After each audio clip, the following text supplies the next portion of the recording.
الآن وإلى دهر الداهرين آمين.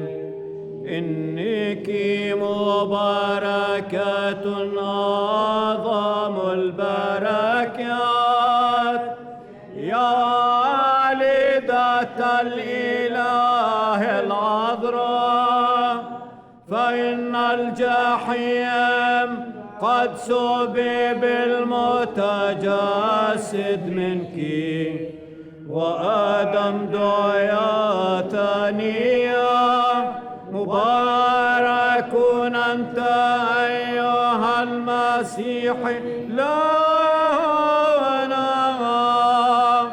الذي هكذا ارتضى المجد نسبحك نباركك نسجد لك نمجدك نشكرك لأجل عظيم جلال مجدك.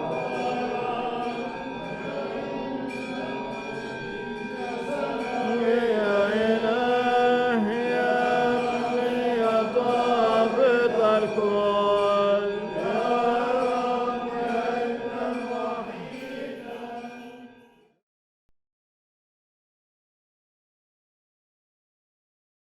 Born in Palestine to a humble beginning, Christianity took root in Egypt, Jordan, Syria, and Iraq, and gradually spread across the world. Christians have lived continuously throughout the Middle East since the day of Pentecost, more than 2,000 years ago. They are the descendants of those early followers of Christ, their roots firmly based in the culture and traditions of the land. Yet few are even aware of their existence. The story of the Palestinian Christians is often drowned in the turmoil of events, and overshadowed and neglected. An integral part of the fabric of Palestinian society, they have shared in the events of recent decades in the history of the Palestinian people. There are many dates of great significance, the most momentous of all, Saturday, November 29th, 1947. On that day, the nations of the world sat down at the United Nations to vote on Resolution 181 to partition Palestine into an Arab state and a Jewish state.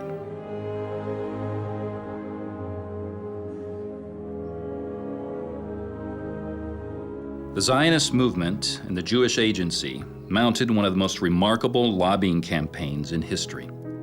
They lobbied America and President Truman, and Truman lobbied the world. It was afternoon in New York when the voting began. The vote lasted only 3 minutes. Soviet Union, yes. United Kingdom, abstain. United States, yes. The resolution of the Dutch Committee for Palestine was adopted by 33 votes, 13 against, 10 abstentions.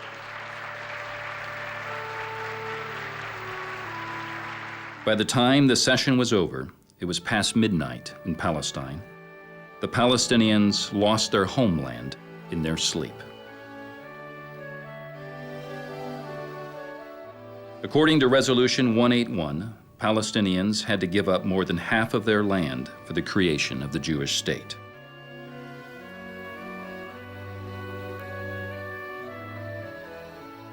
They did that to us because they were convinced that a land without a people belongs to a people without a land. This is what Theodor Herzl has written in his famous booklet, Neu Altland, the New Old Land.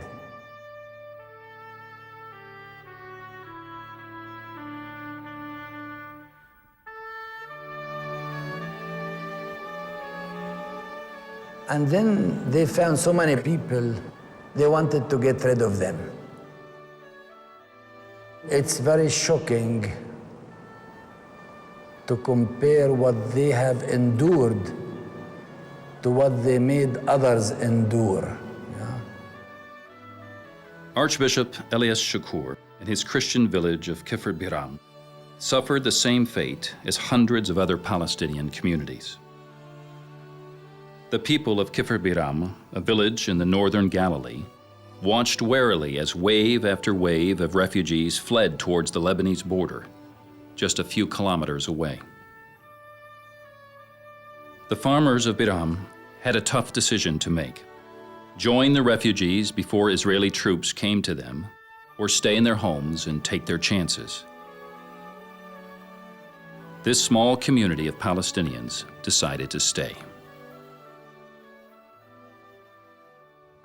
We were very simple peasants who believed that violence begets violence. Everybody in the village was like a family member. We were all brothers and sisters for each other. On October 29, 1948, the Israeli army captured the village. The capture of Kifr Bir'am was part of a larger military campaign called Operation Bir'am, intended to sweep Palestinians out of the Galilee. الظهر تقريبا كانت الجيش مطوق البلد وقال كله بيجي على الكنيسة. أنا رحت حافي وأوعي خليتهم حد اللجأ حد دست المي مشان أتحمم. إجا حاكم العسكري وأنا بالدار نادى علي نزلت لعنده. اللي بدك تجمع لي تقول للمختير والخوارني يجوا لهون. لما إجوا قال لهم إنه لازم تطلعوا من البلد. معكم 48 ساعة. شو بتقدروا تقيموا بتقيموا أغراضكم واللي بلاقيه بالبلد بقتله. I never forget the day of the expulsion because I walked 4 to 5 kilometers under raining when I was 10 years old. I have some small goats, babies, and they used to walk with me, but some of them were unable to continue. I am sorry for that I left 2. Most of them I saved them and I saved myself. I was around 9 years. I remember the day when we received the orders from the army to leave. This order was issued 10 days after the army arrived to the village, and they lived in our homes while we stayed on the roofs of the houses.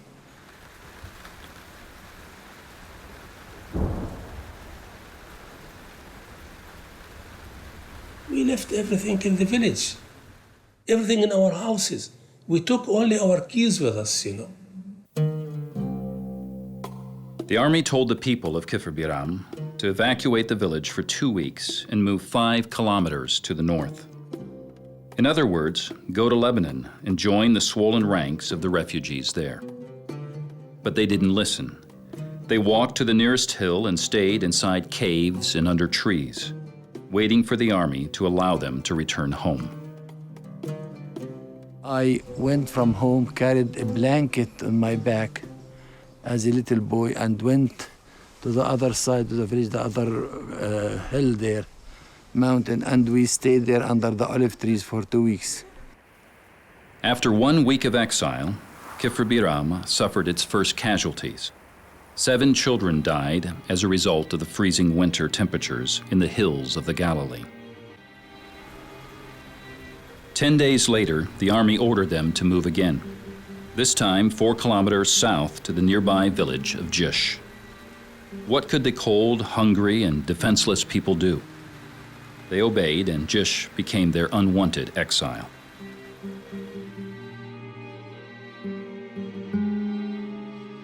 Jish was living its own trauma. Half of the village's inhabitants had fled, either to other Palestinian communities or to Lebanon. In Jish, they found refuge in the homes of an already uprooted people.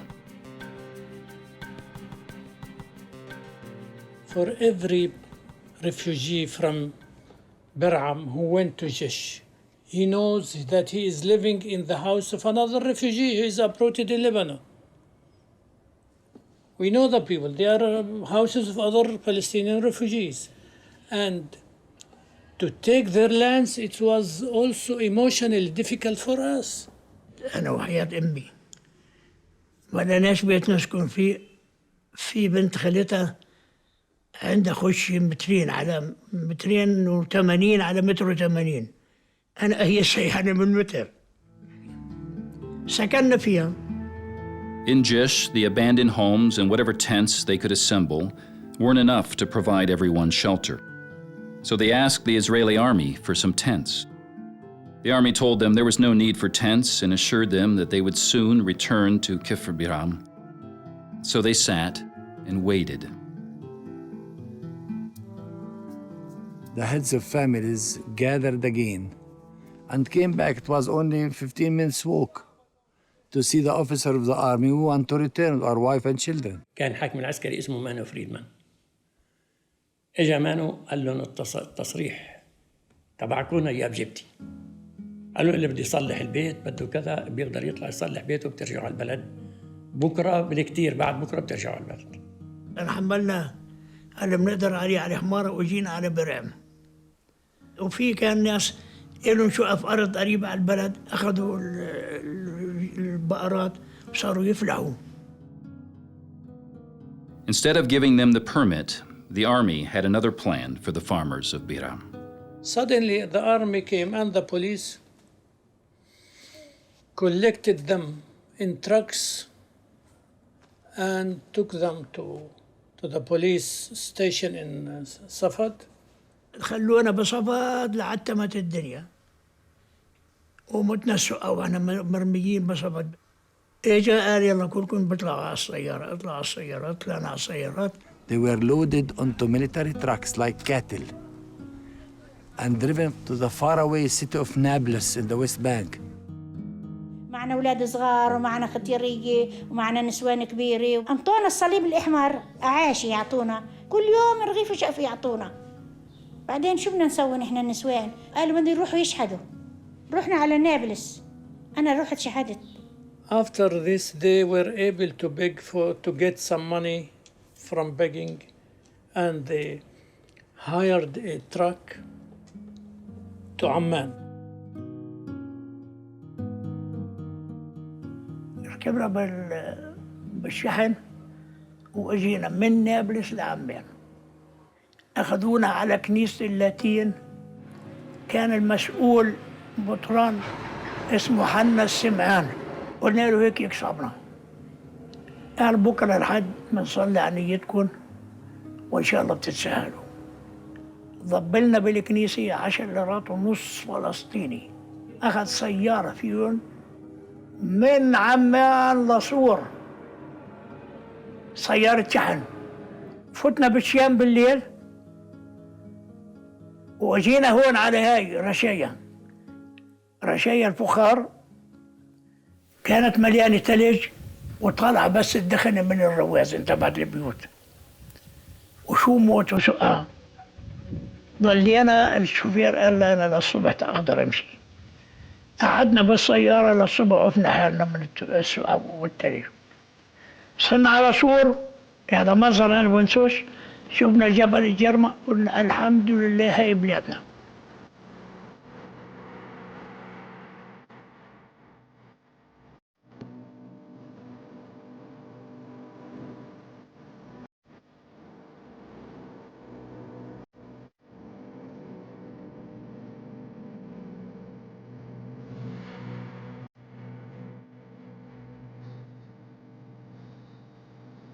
Some refugees managed to find their way back, but most did not.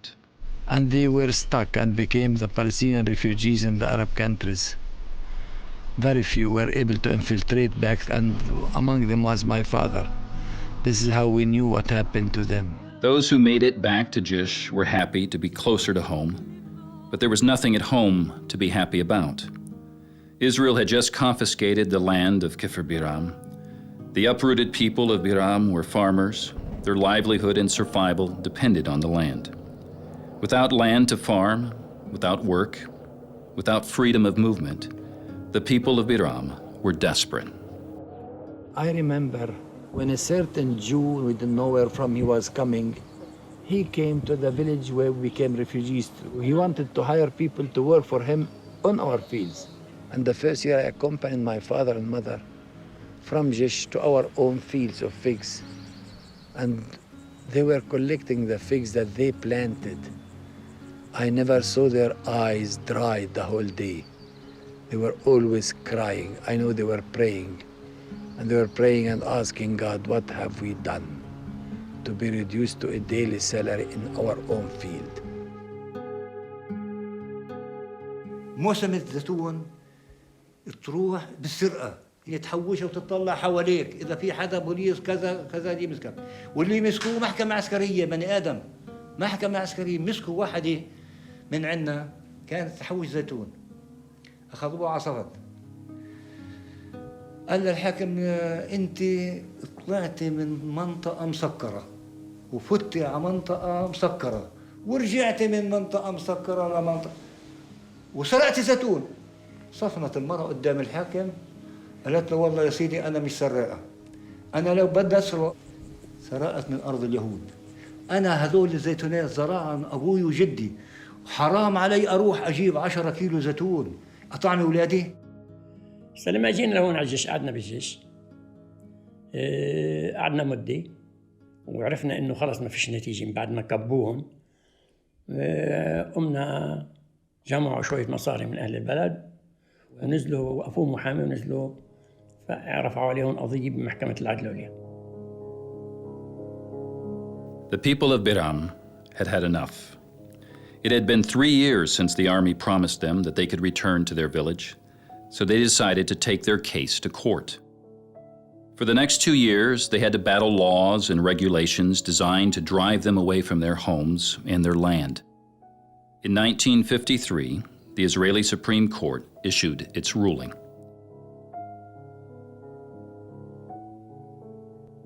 The decision of the Supreme Court that you have the right to go back to your village, but provided that you get a permission from the military commander of the area.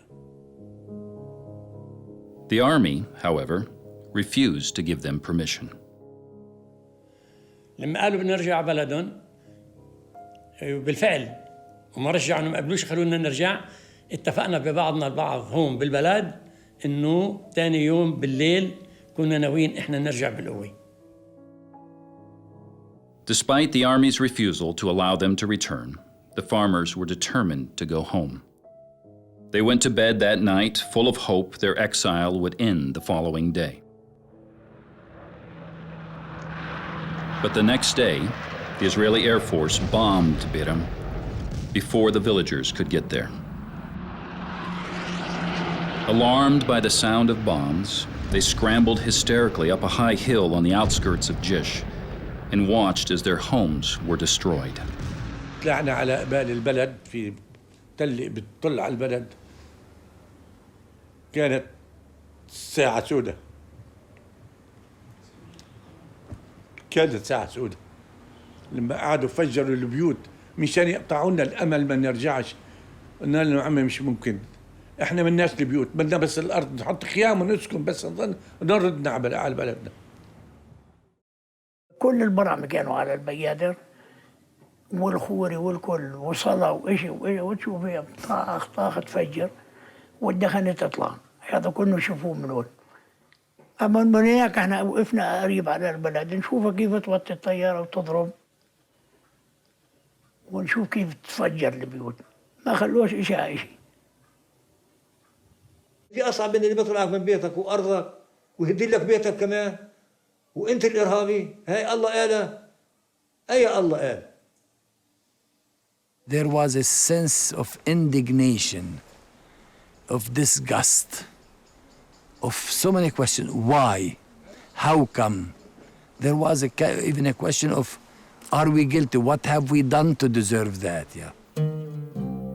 The story of Bir'am is similar to that of hundreds of other Palestinian villages. Some were left for nature to reconquer. Some were planted over with trees and turned into pine forest. Some were buried under new Israeli settlements. Bir'am was turned into a national park and its land given to the nearby, newly formed kibbutz Bir'am.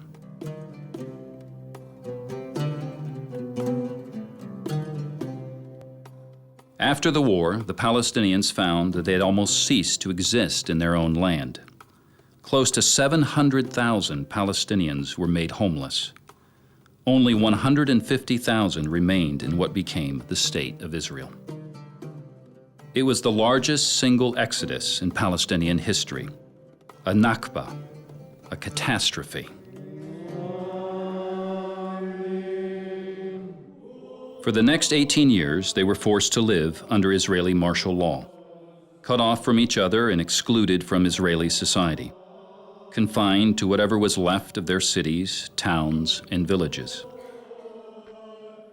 In an attempt to erase their heritage, to erase the name Palestinian from their vocabulary, they became known as the Arab Israelis.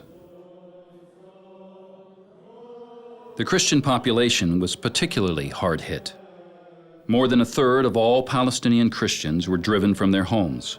Close to 60,000 fled to other countries. 30,000 became internally displaced.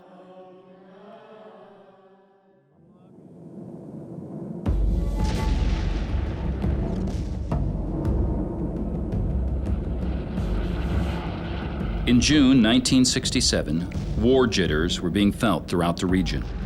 But Palestinians in the West Bank, living under Jordanian rule, never expected what came next. On the 4th of June, there wasn't a single soldier. I'm talking about Jordanian army. They were all gone. Somehow, we were not in a war mood. Jordan already said that the West Bank was not defensible and that they have an agreement with the Israelis. So we thought that we will be a little bit protected. On the morning of the 5th of June, Palestinians awoke to a new reality as the news of the attack spread like wildfire amid shock, confusion, and misinformation. Israel's surprise attack on the armies of Egypt, Jordan, and Syria lasted 6 days. Israel conquered Jerusalem, the West Bank, Gaza, Egypt's Sinai Peninsula, and the Syrian Golan Heights. I was an undergraduate at the American University of Beirut. For about 2 weeks, I couldn't get in touch with my family. I heard indirectly that our house was being shelled or bombed and that my family died. So we stood in line at the Red Cross trying to get any kind of information, and we couldn't. And finally, it was my parents had found a way to send us a message that they were alive. The house was shelled, but the family was alive. At Birzeit College, a Christian-founded university in the West Bank, students were taking their final exams when the news of the Israeli attack arrived. Parents started calling, asking to send their children back. We prepared a bus to take the students to Jerusalem, and lo and behold, the bus came back. They couldn't reach Jerusalem. Already the Israeli army was there. Everyone who was outside the country when the war broke out was barred from returning home, even if it meant separating children from their parents, sometimes for years. I couldn't go home. The Israelis wouldn't let me come back. And they told my father he'd applied repeatedly for family reunion because I was outside in 67, so they decided I had no right to be there, even though my family goes back centuries. And they said she can come back, but we'll have to arrest her. Bombed during the war, the Allenby Bridge still managed to transfer 400,000 more Palestinians out of their land, forcing them to join those who had been driven from their homes in 1948 and were still waiting to return. While I was growing up, I thought it was the problem of the previous generation. They lost Palestine. It was their issue. They had to regain it. And after 67, this was a real turning point. And I felt now it's become my issue. Now it's my problem. With every Israeli expansion, there was a new wave of refugees, new hard lessons to be learned, but also new forms of resistance emerged from the need to survive. What we call sumud is the most important thing. You know, that follows the 1948 catastrophe. People realized that the most important thing is to stay in the country and take the hardship and not repeat the mistake of the past. When I came back, I saw how the Israelis controlled every aspect of our lives. How there was no value to our lives, to our rights, in any way, shape, or form. I was arrested and I was tried. Christmas 1973. Israel regularly forced schools and universities to close. Teaching became a struggle, and any gathering of more than 5 people was considered a demonstration and was forbidden by the occupation authorities.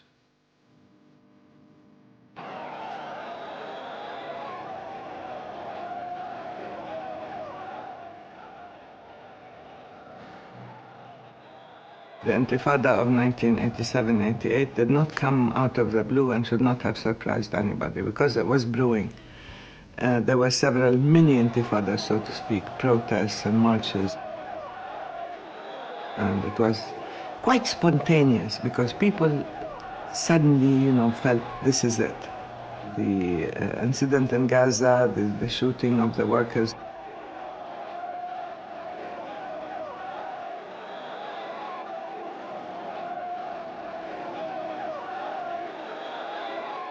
The first time I heard about what happened at Erez was sitting here in my home and watching the news.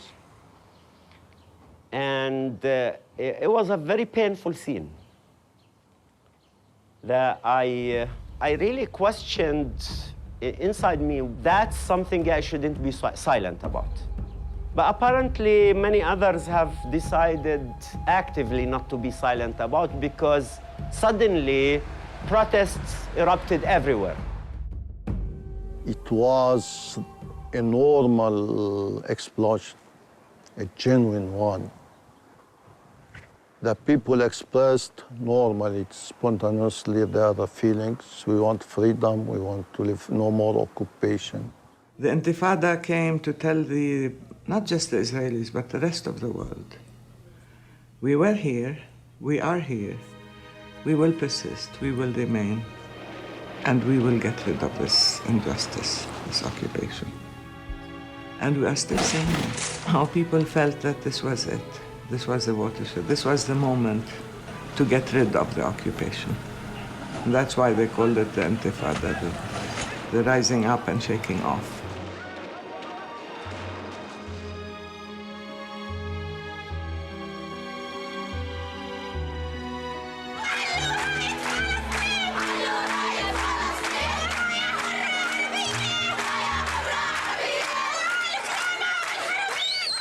Beit Sahur, a predominantly Christian village near Bethlehem, also known as Shepherd's Fields of the Christmas story, became a leader in civil disobedience, a model of steadfastness.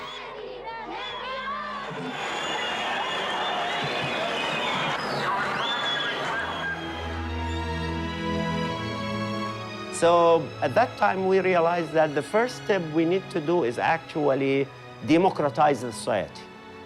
And then it was the first thing that we did, and I think spread afterwards to the entire West Bank, and right now to Egypt and to Yemen, was establishing what was called the popular committees. And the popular committees were elected. We had neighborhood committees. We taught underground. And when the army found us, they would shoot at us.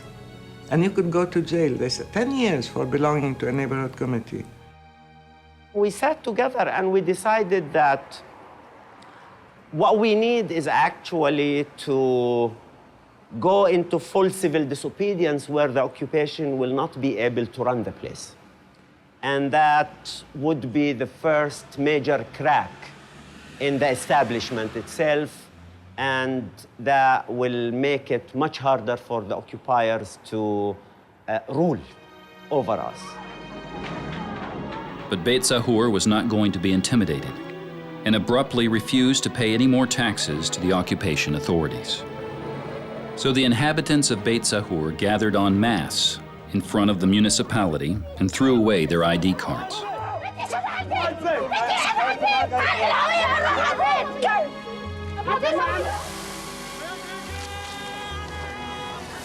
We don't recognize your authority, therefore, this is your card.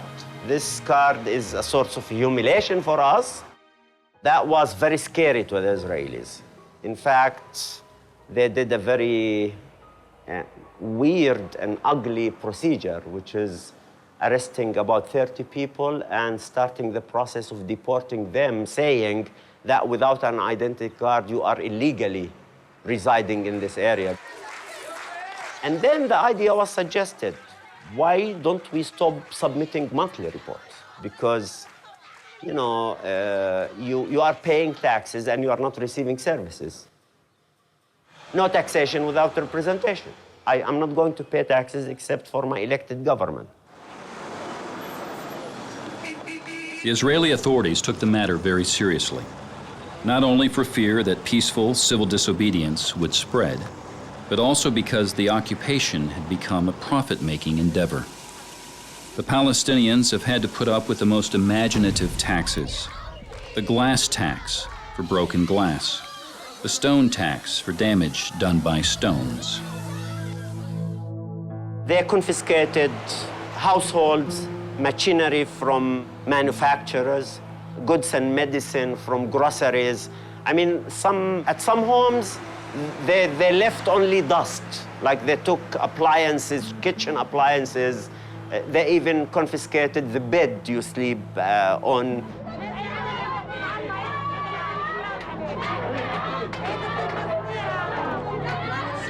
The plight of Beit Sahur made it all the way to the United Nations. Due legal process must be followed. There can be no excuse for the illegal and arbitrary confiscation of furniture and household belongings and of the machinery which provides the livelihood for small business people. We've expressed our serious concern to the Israeli authorities, and we call for an end to the blockading of Beit Sahur. Israeli Defense Minister Yitzhak Rabin decided to make an example of the unruly Christian town of Beit Sahur.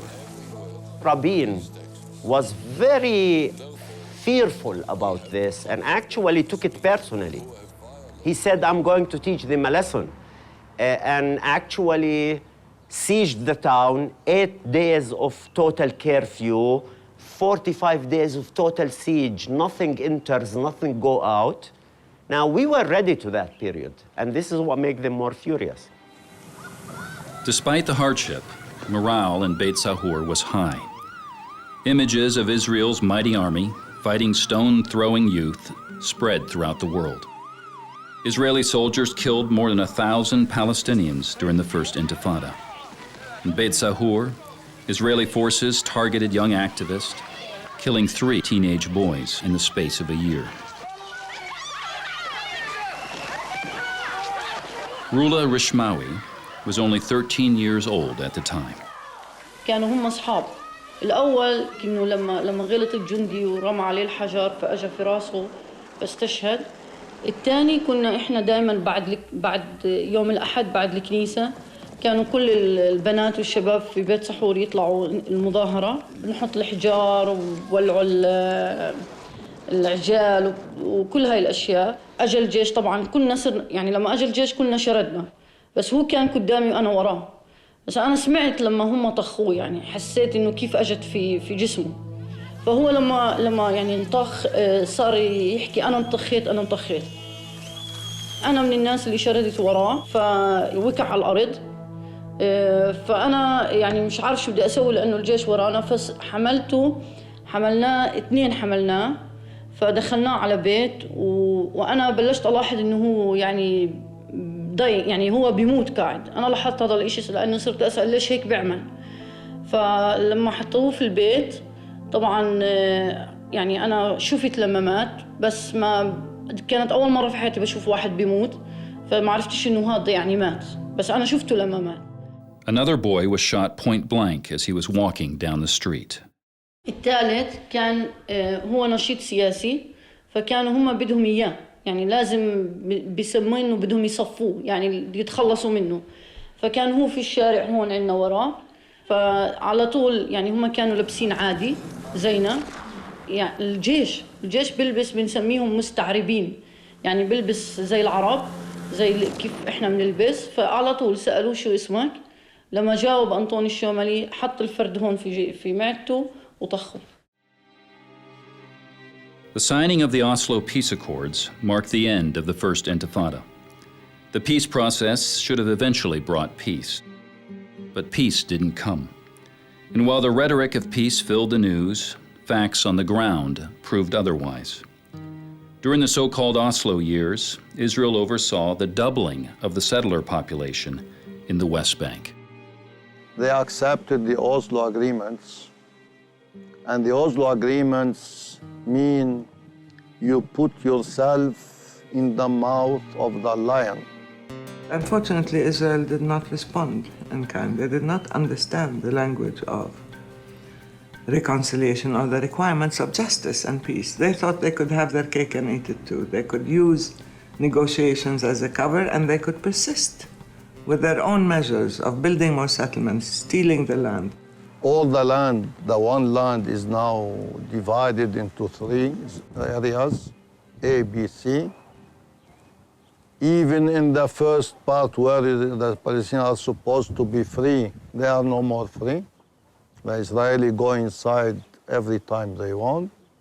And with all this interruption between the areas, there are no more freedom of movement. They just wanted a process. But in the meantime, they were doing everything possible to negate the very substance of that process, which is peace, land for peace. We cannot say they are not serious because they have their aims. They want all the land. Now it is very clear, very evident, they want all the land without Palestinians. Conflicts will not finish, even if the Palestinians are tired and so on. The Israeli, if they want peace, they have to see that the Palestinians have also peace. Both must have peace. One cannot have peace. One alone cannot have peace. In September 2000, Ariel Sharon, Israel's opposition leader at the time, toured the Muslim Haram al-Sharif, which Jews call the Temple Mount, escorted by hundreds of heavily armed police. His provocative actions instantly became a religious affront, igniting the Second Intifada. Bethlehem, like other towns in Palestine, wasn't spared the bloodshed. The worst came in the early spring of 2002, when Israeli forces stormed into Bethlehem. Around 200 Palestinians, fighters and civilians, sought shelter in what has always been a place of refuge, a church. But this was no ordinary church. It was the place where Jesus was born, marked by the Church of the Nativity. Nearby, Pastor Mitri Raheb's church and his congregation were trapped in the crossfire.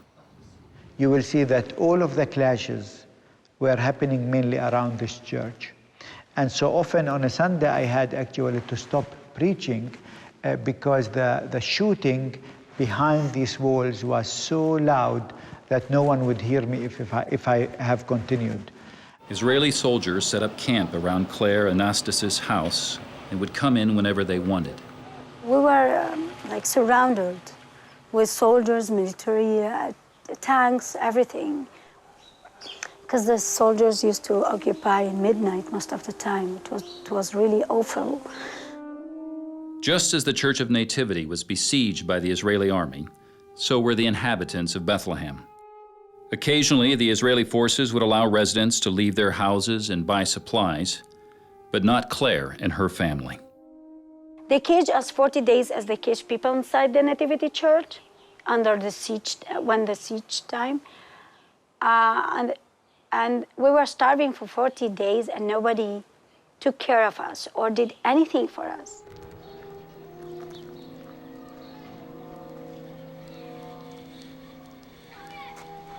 We spent like 40 days under curfew, almost 24/7. And for me, it was a shock that really, you know, most of the Christians abroad were silent when it comes to the little town of Bethlehem. You know, they like to sing about the little town of Bethlehem in the churches on Christmas Eve. But I felt at that time that actually Bethlehem was abandoned. After the siege, Israel began to build the wall, an imposing 8-meter-high concrete barrier throughout the West Bank and around Bethlehem. Israeli officials claimed the wall was designed to keep suicide bombers from reaching Israeli towns and cities. During the Second Intifada, Israel started building this wall of separation, which made the little town of Bethlehem as little as 4 square miles. And one day, when the children went to school, they returned back, they find this wall surrounded our house. It was raining day, and they saw a high ghost around the house. And they went up quickly with the tears and cried. Once located on the biblical road from Jerusalem to Bethlehem, near Rachel's tomb, Claire's apartment had the best view of the city. In a matter of hours, her house was transformed into a tomb. The view from her windows was wall-to-wall gray cement slabs. For a while, I just felt that there's no hope. At the same moment, actually, when they put the walls, when I saw my children crying, I thought to go down and kill the soldiers. That's what I felt. Even we are Christian, we should love our enemies. Of course, I will never do it.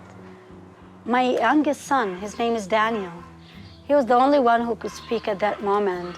And he said, Mom, after what we lived with and after what we suffered and borne, and we lived in a horrible life for many years, this is the end, is to bury us alive in a big tomb forever. Actually, I couldn't answer him or speak one word. I just hugged them and cried. When it comes to Israel, all rules change. And I think many churches, unfortunately, don't have the courage. Like, you know, it's not only the churches, it's also many countries in the world. They don't have the courage to speak truth to power when it comes to Israel. The new harsh reality was a sudden divorce after centuries of close interaction. The people of Bethlehem had always been able to move freely between their town and Jerusalem. Not anymore. Jerusalem and Bethlehem were always like one town, one city. And related one to the other, attached. The separation of Bethlehem and Jerusalem is not normal. In one aspect, Jerusalem is open to all the world. In the other aspect, Jerusalem is closed to its own inhabitants. They need military permits. They are given on the occasion of their feasts.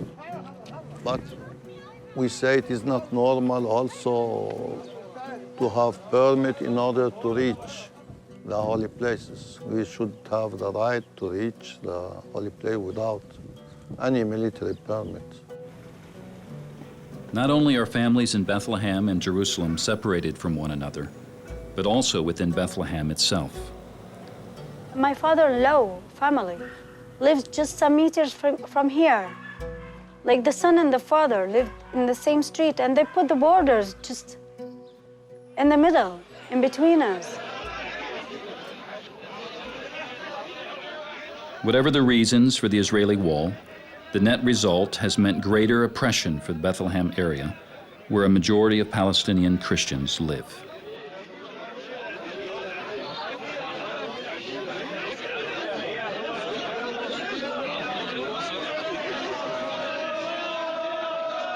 The occupation is oppressing everybody, and it is doubly oppressing the Christians. The largest concentration of Christians in the West Bank today is in and around Bethlehem.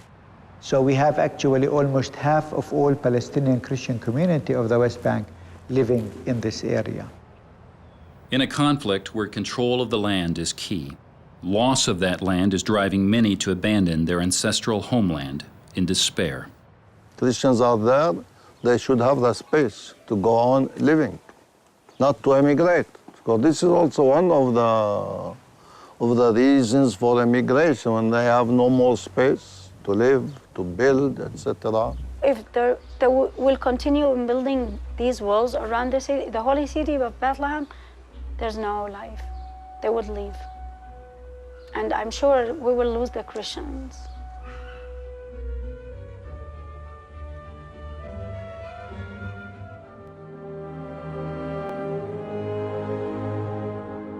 To live in the shadow of the wall, to feel all the time that actually your best land, prime land of Bethlehem, is put on the other side of the wall.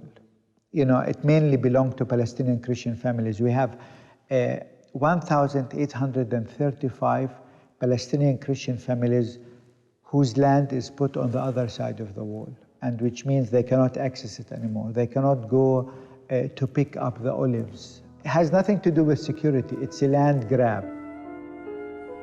We are all Palestinians, and we are all in the same boat. There is no distinction for occupation. Occupation is one for Muslims and Christians. And for the Israeli, we are all Palestinians. So there is no distinction. Some would like to make distinctions in order to separate between Muslim and Christian, but it is useless. It is not for the good of no one. The good of any people is to remain one. I personally think that actually Israel would like to have the Holy Land without Christians, because then they can sell this conflict being a Jewish-Muslim conflict as a religious conflict. We as Christians, we say this is not a religious conflict. This is a political conflict. I am seriously concerned about the fact that the Christians have diminished in number, that the Christians are not only leaving Palestine, but are being forced in many ways to leave. That Palestine is losing its flavor, its pluralistic, tolerant, inclusive nature and identity. It's very important that the churches, the different places, all the Christian locations do not just become archaeological sites or museums. The living aspect of Christianity in Palestine is disappearing. And that's why I think it's very important that we restore it, that we try to maintain it, that we encourage its continuity, not as a symbolic presence, but as a very human presence, because we are part of the real history, the authentic history and continuity of Palestine.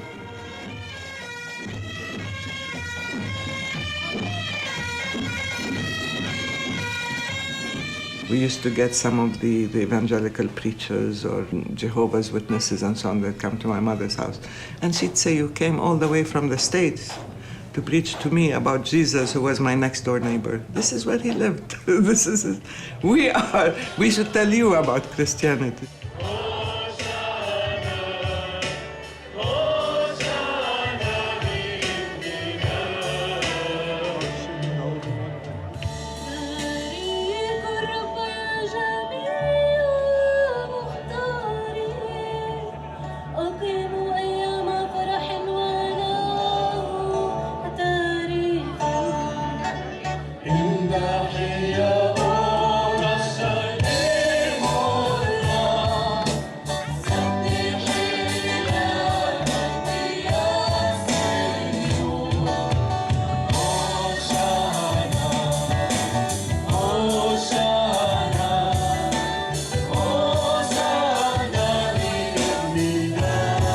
The Palestinian Christian community is a very special community because this is where it's all started. If you come here to look for the risen Lord among the dead, in the stones, in the shrines. He is not there. He is living in his community. There you can meet him. And so basically, don't come just to run where Jesus walked, but come to meet the living stones. Those are the Christians that keep that message that Jesus started 2,000 years ago. They keep that message alive today.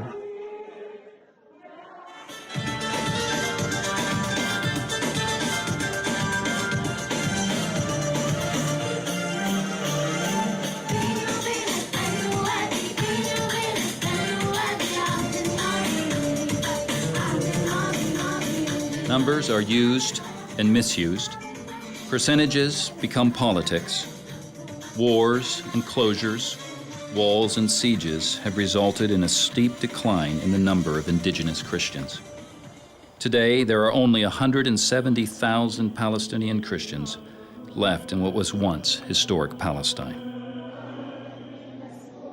In their daily lives, their traditions and their customs, the Christians of Palestine weave the past with the present, forming an unbroken chain from the time of Jesus until today. They are proud to be born in the land of Jesus, to walk the same roads, the same hills, the same valleys that he and his disciples walked, the land where Christianity was born. Their many churches, Orthodox, Catholic, and Protestant, form a beautiful mosaic of practices.